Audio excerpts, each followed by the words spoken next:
it a red-billed spearfowl. Red-billed spearfowl. So what these birds normally do is when they are red-billed, we call them the red-billed teal. Red-billed teal. Yeah. Oh, merk upp.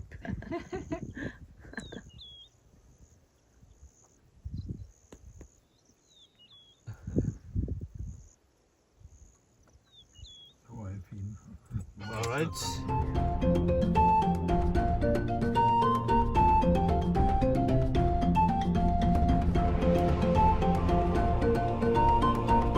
All right, you might have seen the elephants somewhere else because we haven't seen them yet. So this is the skull of an elephant. It looks more porous. So this is this act like a shock absorber in case they do spar. So this will just cushion the injury, and then it doesn't reach the brains because the brains are inside here. So this one is for protecting the brains, because the brains are the main important thing that makes us to decide what to do. Yeah, if we don't have brains or our brains are damaged, then it means there will be confusion throughout. Okay, right. Before we see the elephant, the elephants are not like us. They don't have two set of teeth, but they have got 6 sets of teeth. So they lose each set after a period of around 10 years. That's when they lose the first set. Okay. And then the life of an elephant is determined by how it keeps the dental part. If it just chews the branches, then it means it will wear off very quickly, and it might die earlier. But looking at this elephant, it shows that there wasn't any other tooth coming. So this might have been the last set. So It's older. yeah, we can say it was maybe around 50s of age. Okay. All right. Looking again here, this is the part of the nose. So the nose come out right there, and they come out as a proper procedures. Yeah. So the division here is for separating at the nose. In case one blocks, the other one can still supply the necessary oxygen into the body. Okay. All right. And then there are 3 things that make a human being or that make an animal. So these 3 things are mesoderm, ectoderm, and endoderm. So mesoderm is for the muscles and the bones, and then ectoderm is for the neurons and the brain, and then we have the endoderm for digestive tract, such as the intestines, livers, and stuff. Right, the neurons travel through there. That's a spinal cord for the elephant, and you can see how much secured it is. Very big thick of bones on either sides. So that's a way of protecting the spinal cord.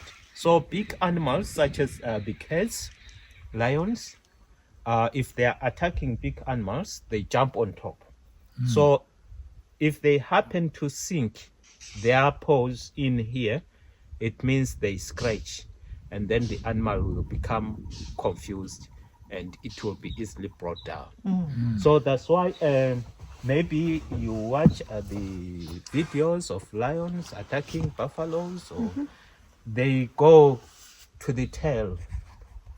If they don't manage to come here, they hold on the tail, because the tail is the strength of an animal. Yeah, that's why the animals have got long tail, so that they can swing and balance.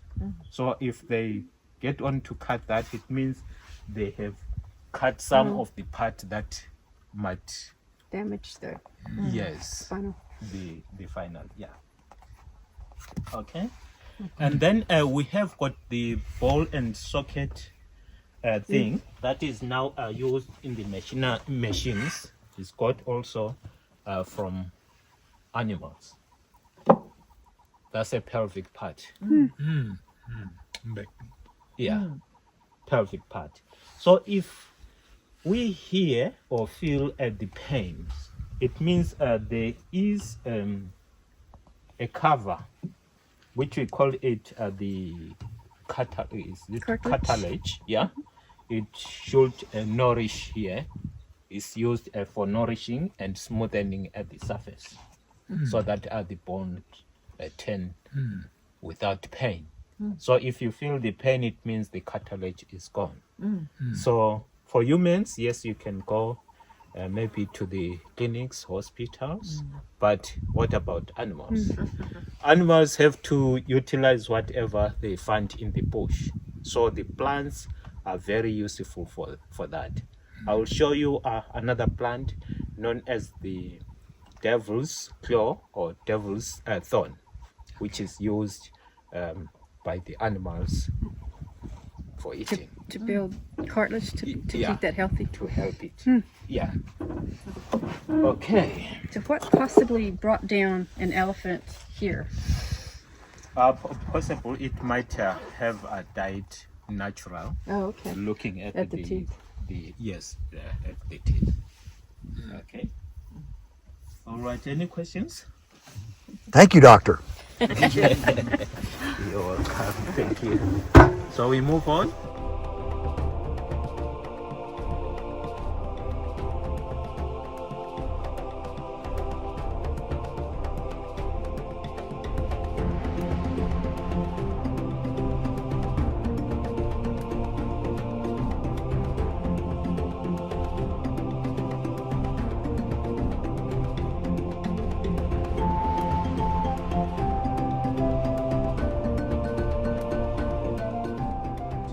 So that's how it looks like. Yeah. So it's only here.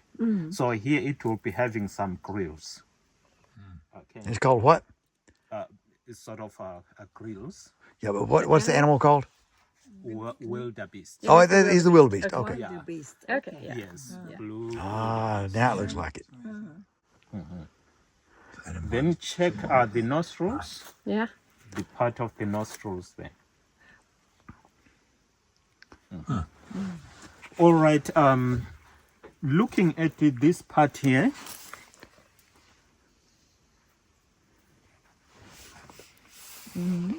Yeah.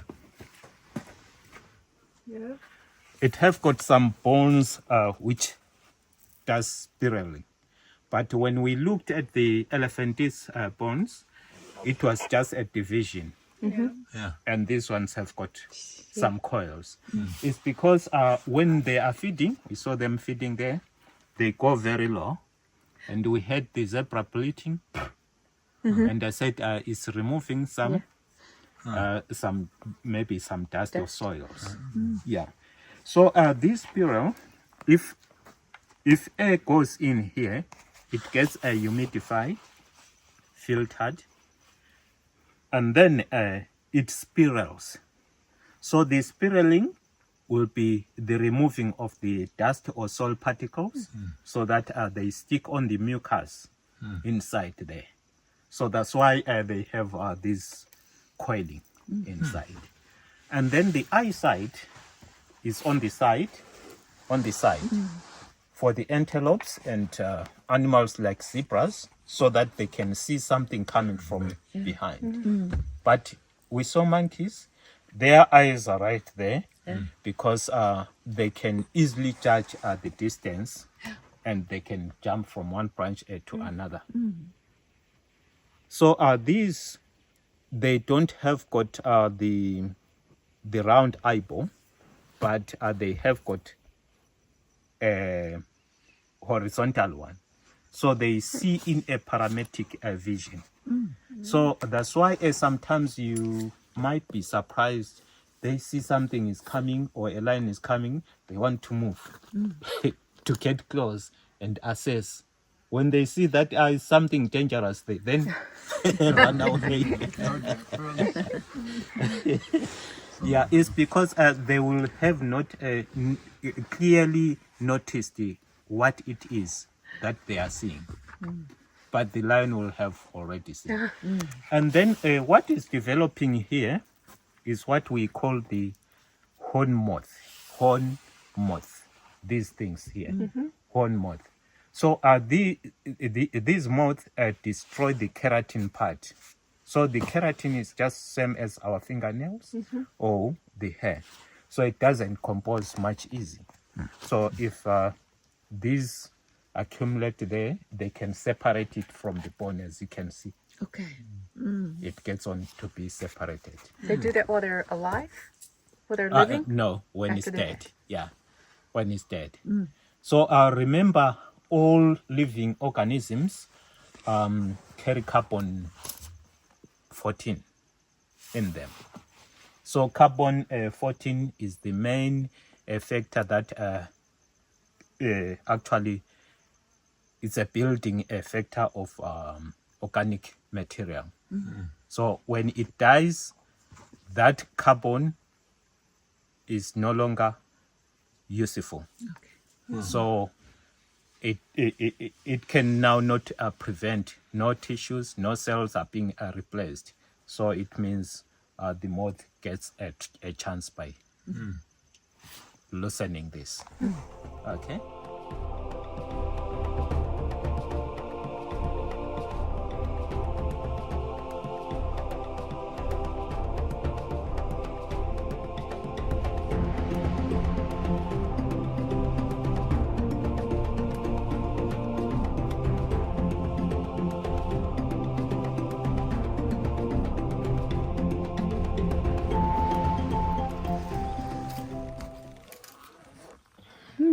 So this produces this kind of fruits. So if you just float this in water, in case there are some eagles and you are keeping the chicks, so if they see this, they think it's a chick. So they just dive wanting to grab. But if you hold, little thorns. lot of thorns. Do you want to? Lot of thorns. They hook. They hook. So once it gets stuck there, the eagle will go forever. It won't come back. Yeah. And then we have this one, which I said is a study thorn. So it's having a different one now. You see this? Just two. So if it's ripe and then you run over it or you step on it, serious pain or puncture in the vehicles. Yeah, because they can grow more than this. This is still young. Okay, just pour me water. Pour me again. Right. So it contains saponin substance. Saponin substance. So animals like this kind of plant, so that even if they are eating, it goes into the stomach smoothly. It's like a jelly. Yeah. Do you want to touch and? Oh, yeah. No, they have some. It's a bush experience. So. They have some shell. But when it dries up, you won't feel even any smell. No smell. just as good as it Yes. is. So I said it contains saponin substance, and saponin substance is just like soap, like soap. So before the introduction of soap, this was used for washing, bathing. Yeah. Even now, if you go out in the villages, they can still use this, and they can get their hair curled. Yeah, very nice, like shampoo. Yeah. I like it, but it needs a lot of water. A lot of water. If you are taking a bath, you need to do it in a dam. Okay, we can get another one, or look at another one. Those are dwarf mangoes. Yeah. Are you seeing them well? Or you want me to move forward? Is it fine with you? Yeah. Okay. Okay, let's try to drive around and see if we can see other things. You're in there? Ja, det står. It's called what? Stand back. Stand back. So that's one of the smallest antelope we have in the park. En typ antilope. Yeah, smallest antelope in the park. So if you look at the eyes, they are black eyes. So that is caused by neomelanin. Remember, we have neomelanin, pheomelanin, and neuromelanin. Neuromelanin gives a color to the neurons, the brains, and the spinal cord. And then there is a neomelanin. Neomelanin gives us the coloration which we see out. So that one is gone, eh? He's behind the tree. There Yes, behind the tree. Okay, yeah, he's walking away. So the brown color that we see there comes from the neomelanin stuff. So the eyes, they are very big, they look black, and they give a light. If you show a light in the night, they reflect back. So the substance that is found in the eyes is known as the cellulosum fibres. Cellulosum fibres. So we move on. Ja. There is mountain zebra, but you find it in Cape Town, South Africa. And the mountain zebra is completely black and white. These ones have got a little bit of a dust color on the white patches. Yes. And they are known as the spatial zebra. So looking from afar, if you concentrate your eyes there, you might find a vibration like. So when it's very hot, usually it helps them because they remove excessive heat from the body. At the same time, that black color helps to regulate the temperatures. Yeah. So normally the leaders are the females. They go on front of those zebras, and then on the back is normally the males, because predators when they see the zebras, they prefer the lagging one because they think it's a weaker one. Weaker, Yet sicker. yet it becomes very opposite. Very opposite, because the stronger one will be at the back, and then the females will be leading the way. So there have been some debates to say, is it a black and white or a white and black animal? Yeah. Yeah. But the research found that the skin is dark in color. So it means it's a black and white stripes. So the concentration of black lines is caused by the melanin system So the melanocytes are the ones that produces the melanin, and the decision is guided by the cells in their bodies to say, melanin go that side, melanin go that side, leave this side, go that side. So that's a black and white color created. So one of them has more white. Does that make a difference, or is like male, female, or anything? Because it's like a whiter, and he looks more white Right. from a distance. From a distance. Yeah. Right, looking on the bellies, if you look at the bellies, females are more belly. Yes, more belly. Yes, and then the males are barrel bodied. Oh, okay. So you can see the difference from a distance. But if they are all giving you a bag, then the wider the black line going down, then it will be a female. If the line going from the tail down is thin, then it's a male. Okay. So we say males wear G-strings. It becomes opposite. Okay. We move on. Yes.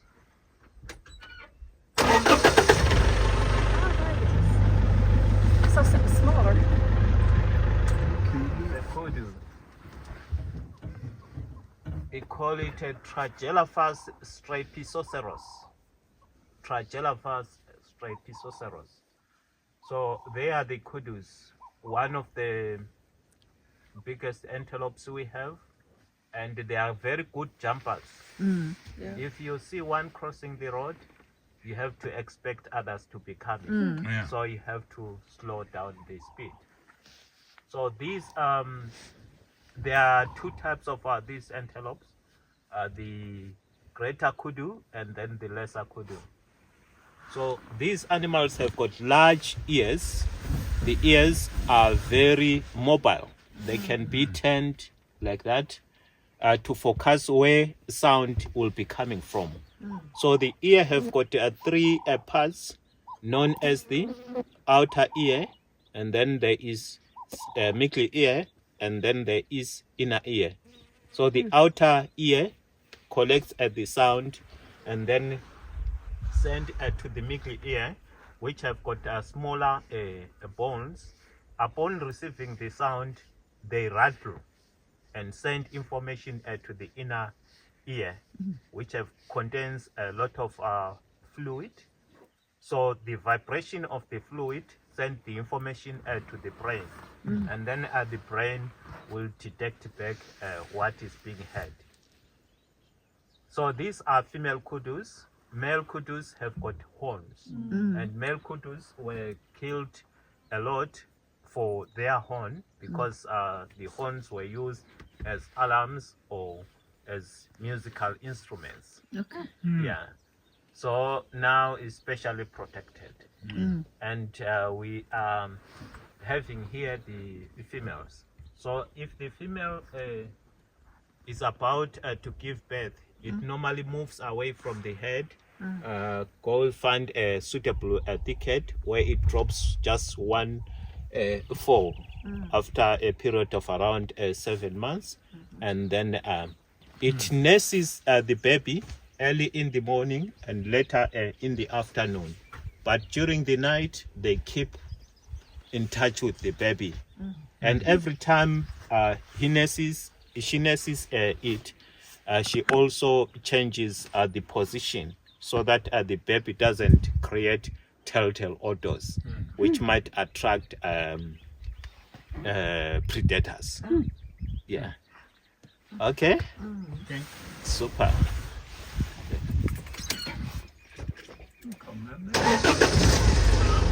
And then they also mark the territory or defend their territory against other same species. Yeah.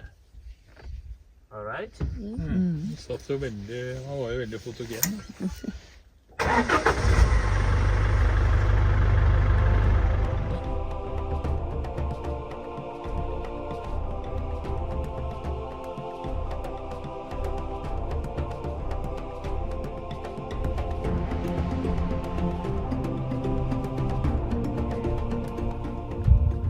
honeybill, that's a female. And that one there is a male. You see by the gap between the beak. If there is a gap, then it's a male. If there is no gap, It's a female. it's a female. Mm. Yeah. So what happens is the males are the ones that look for the nest in the burrows or in the caves. So they halfway plaster it using cow dung or buffalo dung. If none of the material is available, they utilize saliva and clay. So they polish. That is a way of keeping bacteria away. Yes. So if the male have plastered halfway, he introduces the female to come and inspect the nest. Then the female, when comes, removes or those long feathers on the wing part or on the tail part are fallen down. So she goes in the nest without those feathers. So she will be flightless, and it will be a duty of the male to come and feed her while she is in. And then when she is in there, the male will provide all the necessary material, eating, food, and plastering. So the female will completely undress herself. Those fluffy feathers will be like a cushion inside the nest. And then the eggs are safe from breaking. That is a greater blue-eared Gloucester starling. You are seeing there. All right.